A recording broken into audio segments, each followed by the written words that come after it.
So Jonathan, if you would, take a minute and introduce yourself to us as an entrepreneur. You'll be getting bored with my story, Ben, but yeah, so as an entrepreneur, I've been in the startup, scale-up space for, 26 years now.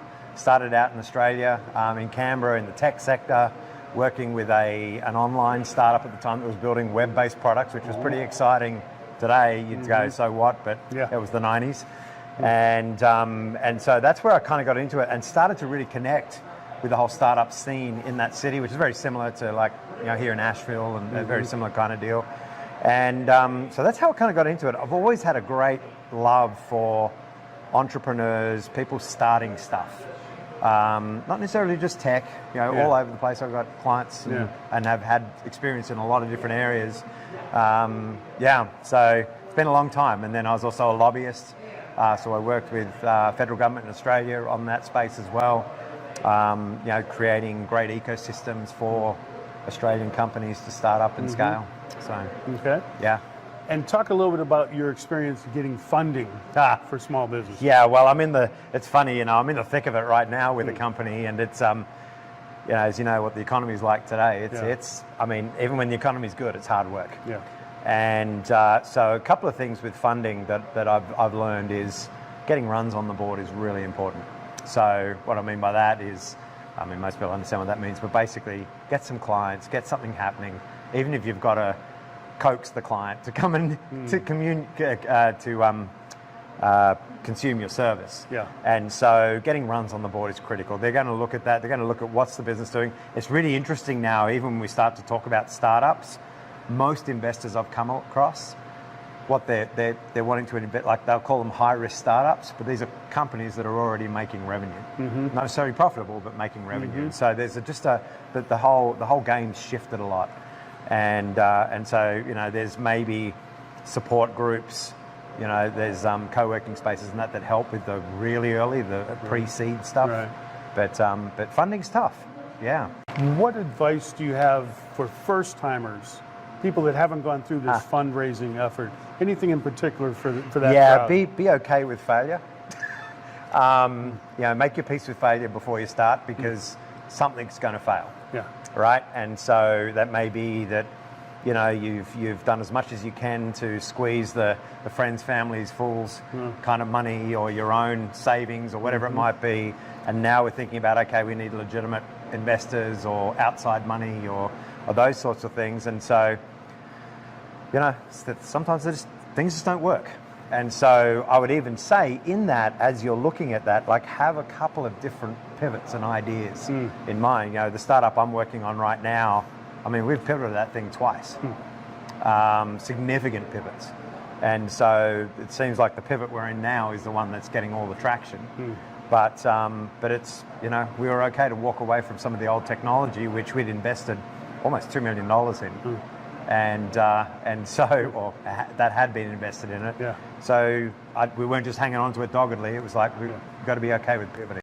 Is there a particular formula you use for putting together a business pitch? Yeah. Look, at the end of the day, I'm a storyteller, right? And so I wanted to tell a story that, you've got to know your audience. So what and who are you pitching to? Right. Because I always say, are you pitching to an investor? Are you pitching to an internal client? Are you pitching to your dad or your mum? Are you pitching to your rich uncle? They're all legitimate people, and there's a lot of money that comes out of those corners. I can tell particularly you. now. Yes. and so knowing who you're pitching to is really important, and what's in it for them. So even then, we've now done, I've done hundreds of pitches to hundreds of different investment groups over the years, and every investment group has a nuance or something that they're looking for. We want to see a bit more green initiative in that, or we'd like to know how that helps the education sector, or we're really passionate about orphans in Africa. Yeah. And so we want to see something that relates to how that's going to help that, because we want that investment to pay for that. And so, that's a funny example, but you see this on the Shark Tank, right? For example, where they go in and they have one person in mind that they want to get the investment from. Yeah. because it's going to help them. It might be QVC, or it might be someone who just understands toys, or somebody who understands healthcare products. Yeah, one of the sharks will tell them no. They'll say thank you very much. They'll smile and look at the next one. The one they really want. Yeah. And they know that too. Yeah.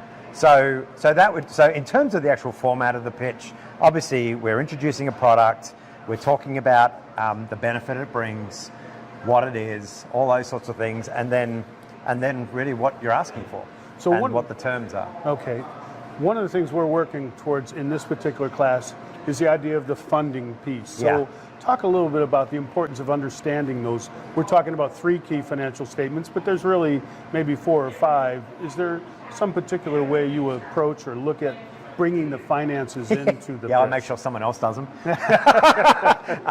So obviously, having someone that's as qualified as possible to do your financials.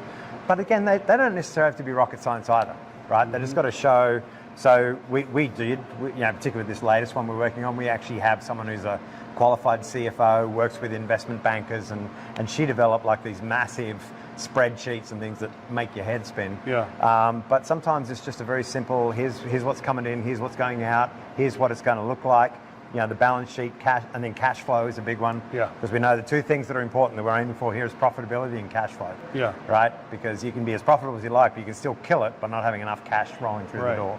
And so in financials, having someone that can look over it, might be you're an accountant, or it might be just someone who can help you through. I think it's absolutely critical, because the one thing that can happen in a pitch is they're going to look at the numbers. And they're generally good at scrutinizing the numbers. And if they just find one thing that's out of place, they're just going to start pulling everything apart, and you get stuck. And so in the pitch itself, do you bring a summary to the point, and then if they want to go further, you have it? Yeah, so typically we have what's called a pro forma document, like a summary statement that would be on the slide deck or the handout deck that you give to them. We also would then have all the financial statements in a kind of a locked file that they can access. They have to do a non-disclosure and so forth to get those numbers. And so, but really at the end of the day, if they've got questions, they're going to ask questions. It's kind of like you don't turn up to these pitches with a 60-page business plan, right? You have 1 page at most, and your pitch deck. Your pitch deck is usually enough. And so, but the other thing is, as you're doing the financials, make sure the investor's position is noted in the financials. That was something I learned really early on. I kept sort of just putting in there like, well, where do I fit? Gotcha. Yeah. What about the getting ready for the pitch, the preparation that they do to practice, or how do you recommend they get themselves in performance-ready state to do that? There's a lot of opportunities. It's funny, we're here tonight. There's a pitch party going on downtown here, and these happen all over the world. And so it's just we call them an open mic night for entrepreneurs. So there are events like this. There are organizations, we're connected with Hatch as well up in Asheville. There are organizations that provide startup advice and assistance and mentors and so forth. Getting a mentor is really critical, really important.